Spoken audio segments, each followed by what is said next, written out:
remember where we left off last time in the Travel Stories video. The first video back on the channel in like 8 months. This was last week, and I already can't remember where we ended off. I think I finished after the Riga trip. I believe I ended that video quite abruptly after not realising how long I had been rambling for. But here we are with part 2 of the Travel Stories. This is going to be about probably the last of the 3 weeks I spent travelling during April-May time this year. If you haven't seen the previous video, sorry, firstly, go watch it. Now, not right now, after this video of course, or before, up to you. Secondly, I will get you up to speed. Essentially, I switched jobs some point this year in April and May time, and in between the 2 jobs I had 3.5 weeks of not working, unpaid of course because I was between jobs, but I saved up the money that I'd made during and before that time to essentially spend the entire time travelling, so that was really cool. Last video I gave the details of what I did for the first 2 weeks. This video we're going to talk about my first time off of the continent. I guess technically not, because I did go to the United States when I was a child, but my first time on my own as an adult off of the continent of Europe. So it was really interesting. But firstly, we have a couple of days somewhere else to talk about. So if you haven't seen the last video, I flew back home after the second of the 3 weeks and spent a day in the UK. I flew back on a Saturday night, Sunday morning, landed at like 4 AM Sunday morning. Flew back, stayed in the UK for the Sunday, and then flew out Monday afternoon to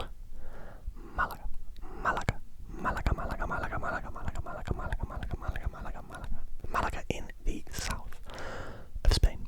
Now, I don't think until this point I'd been to mainland Spain again since I was really young. I'd only ever been to Spanish islands, Mallorca, Menorca, etc. Again, even they were when I was very young, so I was excited to go to Malaga. I think I only spent 2 nights there, and the first night I was only I kind of got there at like 8 PM and met somebody who I had arranged beforehand to go for a drink with, and basically went out, had a few drinks, didn't get too drunk, just met some people, had a good time, went to get food after. That was a fun little evening right there. Ate some great food too. Spain is incredible for its food, especially on the coast. You get a lot of good seafood. I'm not a massive seafood guy, but I will try it and I will enjoy it a lot of the time. So if it's sort of like the most popular thing in that region, then I will always give it a try, regardless of what it is, and if I think I may or may not like it, as long as it's not too expensive, of course. We have a beer tonight. This is a fake Corona from Lidl. It tastes pretty good though, not gonna lie. Refreshment, I call it. I know it's a Thursday, stop judging me. No, I stayed in Malaga for 2 days, and on the second day, the day before I left, I was there for 3 days technically, but 2 nights. So on the second day, the only entire day that I had there, I stayed in a really sweet hostel actually. It was pretty expensive. It was around €45 a night, but it was a private sort of pod room. So you walked in, it was a small little box room with shelves and racks and stuff in front of you to hang your clothes up, to put all your laundry, etc., anything like that, or your baggage in, out of the way. And then you had some little stairs up to the bed, which was elevated, probably about 5 feet in the air, which was really cool. I've never stayed in a hostel like that before. I've only ever shared rooms in hostels with other people. And this was the first sort of private experience in a hostel, which was really cool. 2 nights there. The second day, woke up in the morning, and a French guy that I met who was really cool. Shout out Lucas, big up you, great guy. Wanted to go check out the city. He'd only just got there the day before, the same as me. He'd been there a little bit longer, but I think he was doing a few weeks sort of touring around Spain, which is really cool. I'd love to do at some point because there's so much to see in Spain.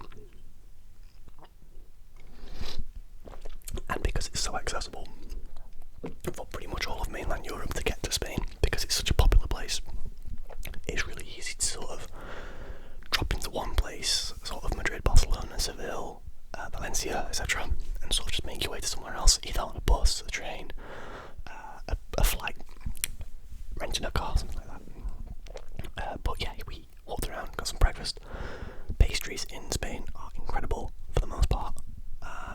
Highly recommend. I got a really, really great croissant and a bottle of water. I'm trying to remember now. This is like 6 months ago, but I think I'm bringing it back. Took a walk around. Went to the beach. We were joined by another girl from the hostel at the beach, and then the 3 of us went back to the hostel to get changed, go for dinner. Went for a drink in the hostel bar.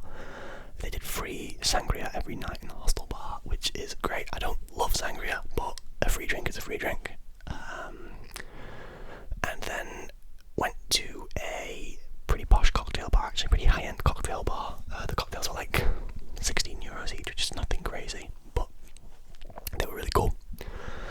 If you follow me on Instagram, which I know a couple of you do, there is a post on there about Malaga, and I have a couple of videos / photos of the cocktails from this bar on there. We actually did go there the first night too, but only for one drink, and then the second night we had a couple there, which were really cool.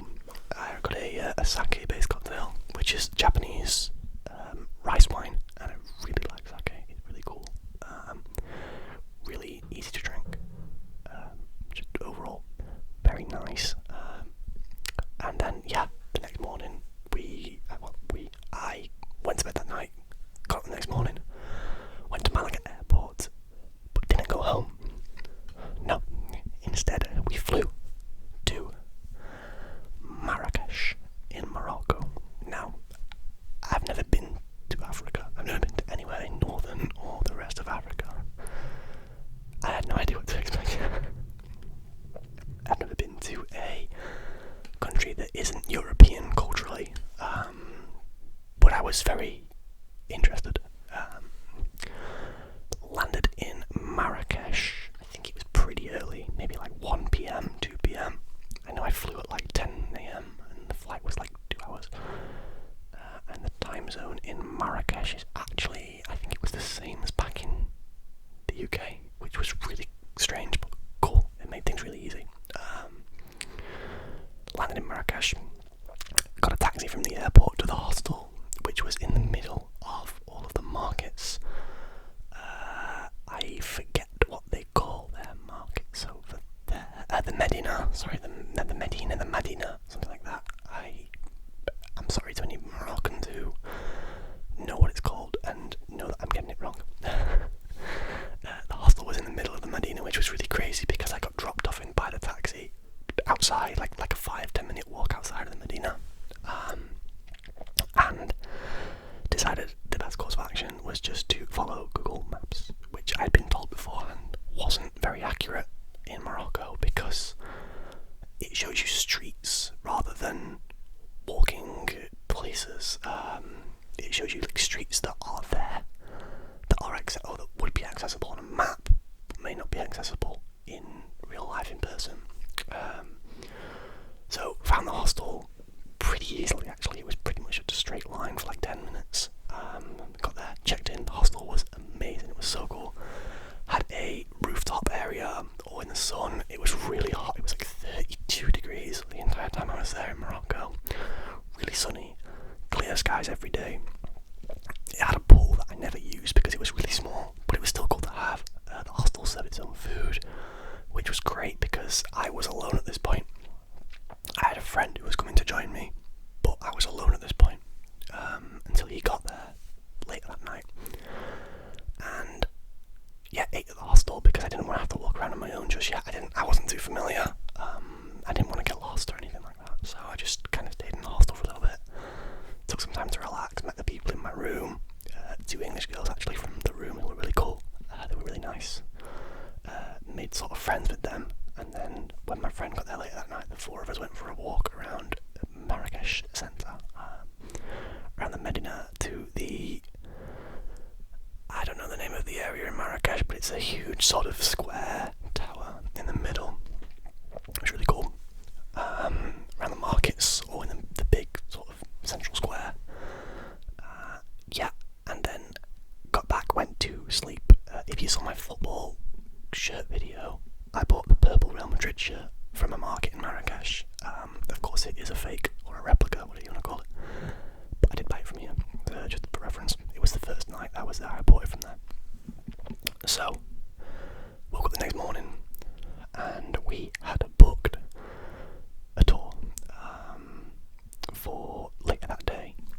But for the morning we had to go get some food from somewhere, locate somewhere to eat, and then just sort of relax until this tour was due to commence, or do some touristy stuff until this tour was due. So my friend who had arrived the night before was in a different hostel dorm to me. I was in a 6-bed dorm. He was also in a 6-bed dorm, but just across the corridor.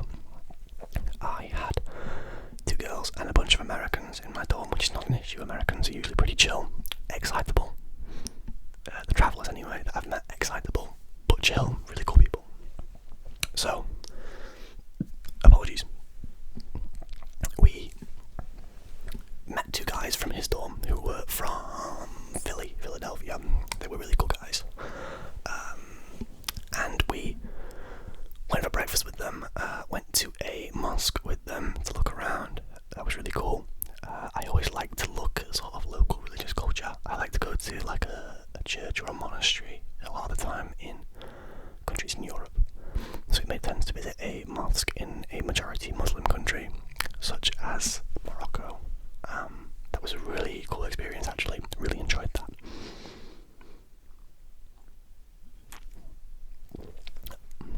That beer is good on the treat. It's very light.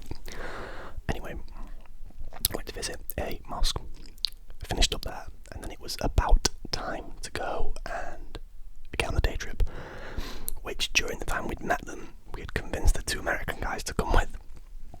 This day trip cost like, I think it's like £17, £18 each on Get Your Guide. No sponsor, but if they want to sponsor Get Your Guide, I'm your guy. Sponsor me. No ad. It was essentially a tour where we got on a bus and went out to a desert camp, which is all sort of man-made and quite artificial, but the experiences there were the main thing we were going for. So you could ride camels out there, which, if you've seen previous videos of mine, I get kind of uncomfortable when animals are used in a tourist way, against their own sort of natural will, I guess, which is a reason that I didn't vibe with Morocco, and Marrakesh especially on certain levels, was the way they treated their animals, especially the little monkeys in the square, They had them on chains, sort of pulling them around, making them do tricks. It wasn't comfortable, but with the camels, they were pretty well looked after by the looks of things. They were fed, they were cared for, they were left, when they weren't like giving tours, they were left to kind of just roam around in this area that they were sort of penned into. But it was a big area. You could tell the camels weren't, kept in a stable all day in an environment that they shouldn't be in. There was a camel tour. There was some ATV riding in the desert, quad bikes, which is fucking epic. One of the coolest things I've ever done, or at that time anyway, was one of the cooler things I've ever done. And also a sit-down dinner at the end featuring a fire show with a very talented gentleman who was throwing around fireballs on the end of chains and huge staffs lit at both ends. Fire eating, fire breathing. breathing, anything fire related, this guy could do it. It was crazy impressive. And the food was great too. Yeah, the ATV tour was sick. We got about 15 minutes, 20 minutes each on the ATV, driving to a point and then switching around with the person on the back who was my friend. Sorry. And then, switching around, coming back over some sand dunes, stopping to take some really great photos all the way through pretty much. And then got back to the camp, had the dinner, watched the fire show, went back home, or to the hostel anyway. We got back into Marrakesh at around 10 PM. It was like an hour away from where we were. The campsite anyway. I think it was called Sundown Camp or something, or something, I can't remember. They all have pretty generic names. Got back home, went straight to sleep because we were exhausted, and then woke up the next day and had another tour booked of, what was the place called now? It was some kind of, I forget the name. Anyway, it was essentially a waterfall, the tallest waterfall in North Africa. It was like 2 hours away from where we were staying, on a little mini bus with no AC, so that was fun at 8 AM in the morning. Really early start. But we got there, you start right at the top of the waterfalls and you walk down, you sort of descend down the side, all the way around, get to the bottom, and there is a boat / raft sort of thing that you get on. They take you under the waterfalls all the way around, which was epic. Got a good chance to take some photos, videos, etc. That was really cool. We really enjoyed that experience. Again, that was like 15, maybe £20 for the entire day. You got food too, so can't complain too much. Got back to the hostel that night, went to get some food, and ate in the square. And then, because it was our last night there, we only were there for 3 nights. Us and the 2 American guys who were also leaving in the morning. We were leaving the following evening. They were leaving the following morning. We decided we would try and go to a nightclub or a bar. This went south very quickly because we got back to the hostel, got changed, ready to go, etc. And on the way to one of the bars, which was like a 30-minute walk away, we were confronted by a guy in the markets, the Medinas, which were all closed by now. And just for context, in these markets they have massive, huge wooden doors that close at night to stop people from sort of wandering around. There are very sort of certain paths you can walk through to get out, or you can go out of them and around the side, but we decided to go through because we were like, time is money. And we were confronted by a Moroccan gentleman, very tall guy. I'm not short myself, I'm like 6'3", this guy was like 6'8", 6'9", huge dude, who was telling us directions. Now, I'd been warned of this before. In Morocco, in the Medina at night, you have people that will try and show you a shortcut, a quicker route, who will then sort of take you around in circles for 5 minutes, bring you out at the end and ask you for some money. Now, I knew about this, so we told this guy no. He followed us anyway. So we were walking in the direction for like a few minutes, and we get to the exit, or what we thought was the exit anyway. What the map had told us was the exit. It wasn't the exit.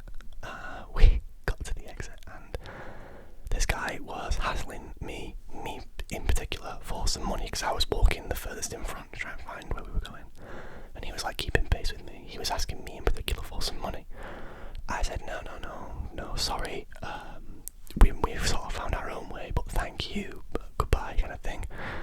This guy grabs me on the shoulder, tries to get in my pocket to get my wallet, which didn't have much money in it, admittedly, but, I didn't want, out of principle, I didn't want to give him any money. And then tries to grab it. I like push him off me, sort of. Now, I'm not saying this story to make myself sound strong or cool in the slightest. It was a pretty terrifying experience, as you can tell. I push this guy off of me. I'm like, get away. And he tries to like grab me by the collar. I just moved away. essentially just started kind of chasing us. We walked off and like sort of walked fast back in the direction of the hostel because we knew it was like 5 minutes away, 10 minutes away maybe. We were like, we want to get back to somewhere safe rather than carrying on away from somewhere that we knew was safe. So we went back towards the hostel. This guy runs into a little alleyway, starts shouting in a language that I didn't recognise, so I didn't know what he was saying. And all of a sudden, 3 or 4 other guys come out of this alleyway like a few seconds later. So the 4 of us ran as fast as we could back to the hostel. These guys weren't chasing us like running, but they were walking the same direction as us. Get back to the hostel, tell the people on reception what's happening. They were surprised actually. They were like, we know that people do the scam with the directions, but not on this sort of aggressive level. We were sort of kind of shook up by it, all 4 of us, especially the 2 American guys we were with, because I think they'd had such a good time in Morocco up to that point that it was sort of tarnished on the last evening. And this is why I have the opinion of Morocco that I do. Not a negative opinion at all. If you're from Morocco, your country is beautiful. Your people are 99% lovely. But there's always danger. There's always danger everywhere you go, of course. You just gotta not encounter the wrong people. But the apologies, that was a strange noise. But the physical aspect of it is something that I've never encountered while travelling before. No one has ever put hands on me and tried to harm me or grab me or throw me in any way until we got to until Morocco, which might be a lucky thing, you know. I haven't encountered bad people anywhere other than there. But yeah, it was a pretty shitty experience to end the night on. We got back to the hostel, and because the hostel on the roof overlooks the street, we go up to the roof to check out what's happening in the street below, and there are like 9 guys stood outside the hostel gates, just stood around. I don't know if they were sort of waiting for us to come back, or they were waiting outside in case we were going back away, like thinking they'd have beat us there maybe, I don't know. But again, we told the hostel staff. Someone went out, had a conversation with them, told them to move on. But from that point, we decided it was time to go to sleep rather than trying to force this night out in Marrakesh. So that's my travel horror story as such. It's not really that bad of a story, but it wasn't an experience that I want to repeat anytime soon, put it that way. Yeah, that was Marrakesh. The next day, we flew back at like 5 or 6 p.m. So me and my friend had a bit of a while sitting around in the hostel and in the streets. We did a little bit of shopping in the markets. I bought a new ring. My friend bought a fridge magnet because he collects fridge magnets from everywhere that he goes. I collect postcards. I would show you them, but they're all the way over there, and going and getting them would be a bit of a task. They're also stuck onto a wall, so, you know, difficult. Maybe one day I'll show you the postcard wall. Yeah, that was the story of Marrakesh. We flew back into Manchester. Sorry, landed at like, I want to say like 10 p.m, 11 p.m. maybe. Got back home for like 1 after a cheeky late night McDonald's. Went to sleep, woke up on a Sunday, went to work on a Monday, started my new job. And that is the entire story of the April-May travels. Now, I have a lot more to talk about in terms of travelling from this year. I just came back from 4 weeks away in a certain region of the world that I will absolutely discuss in a part 3, 4, and maybe even 5. There is that much to talk about, so we will see. If you enjoyed this video, please make sure to let me know in the comments. Please drop a like on this video. The channel's getting some good attention right now, and I'm very happy with it.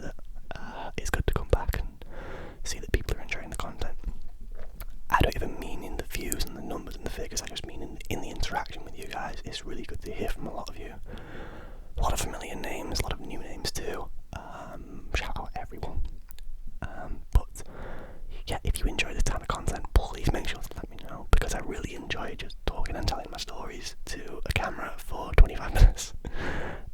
It's a lot of fun. It gets me to remember things that I haven't really thought about in depth for a while, because I obviously haven't told these stories to anyone in, since the first couple of weeks of getting back.